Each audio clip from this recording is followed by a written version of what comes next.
Hi, and welcome to Fabric Bites. It is Monday, January 15th, 2024. Happy Martin Luther King Jr. Day. And this is my scrap busting project that I'm working on right now. Now, I'm feeling pretty lucky about this project because the scraps I had were really big. So, they weren't width of fabric anymore. So they weren't the original cut width of 41, 42, or whatever, 42, 43, 43, 44. Anyway, not in the 40s anymore, but they were still large pieces, and I am recreating, so this is a dual purpose project. I am recreating a bag, this one right here, that I made last summer-ish or before, I can't remember, for friends of ours. It is a bike basket bag, and I'll go over that in another video when I get this one done. But so I do need some pretty large pieces, and I'm so really glad that I had the scraps to do this without having to piece it too much. But I did do some piecing, so let me show you that. So this is the interior already ready and to go. I finished that last night. On this one, all I had to piece was this final pocket. I ran out of this interior fabric, or big enough pieces of this interior fabric to do so there's pockets on either side.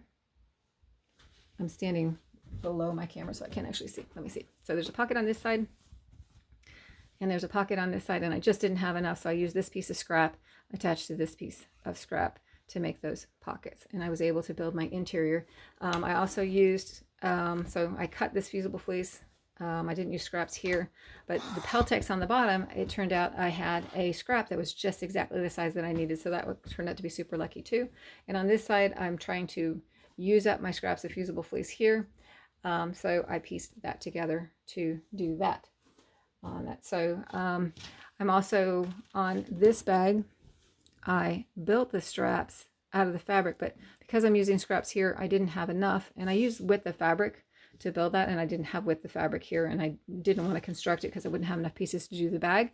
But I did have a scrap of green belting, and that worked out because I needed to use some more fabric. I ran out of fabric to create all the pieces I needed for the exterior. But I'm using this fabric here, and you can see it has little flecks of green in it, I hope. On camera, I'm going to move it back, and I'm not sure at what point you'll be able to see the green. So I'm just going to bring it back and forth while I talk on that. But it has these little pops of green, and when I ran out of the blues, I went first to my bag of blues, and I didn't have anything that I could use, or enough of anything that I thought would go well with it. And so I moved on, and I thought, well, I really want to pull that green out of this fabric.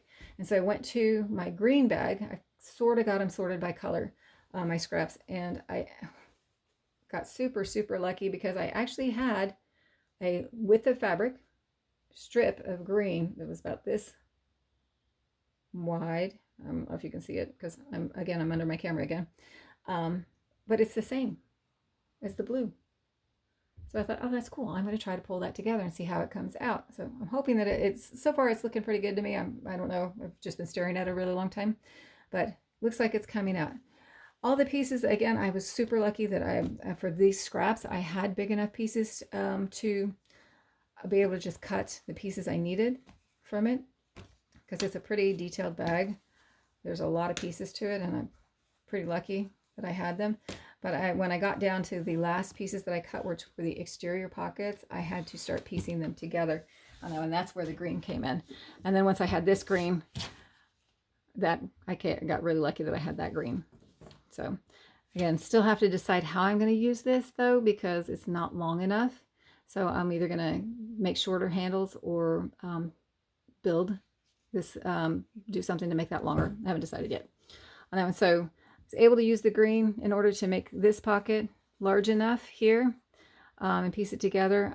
This one pocket, I didn't need it. I had enough of both the interior and exterior, but I wanted that pop of green on there, so I took scraps left from cutting out this to build this little top edge here, trim here, and that's pretty much all the piecing I had to do on this pocket, was just that little bit.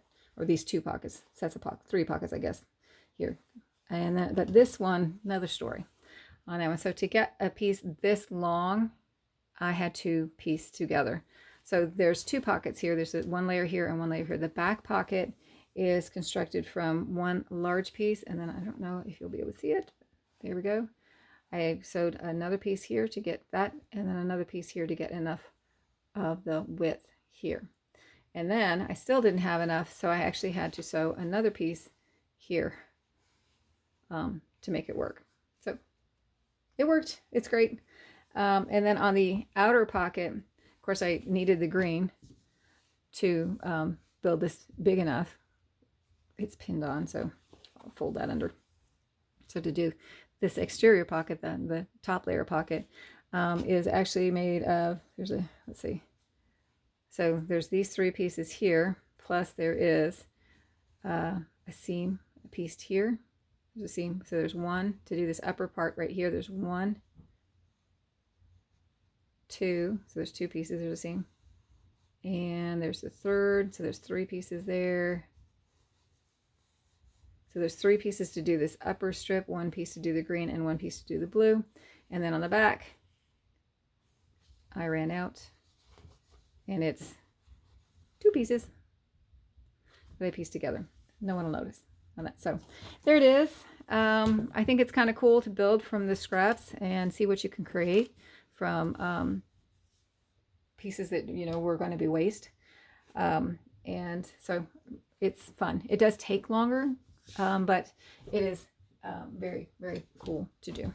So there you go. I hope you like it. I hope that wherever, whenever at, you're having a great time, and thanks for watching.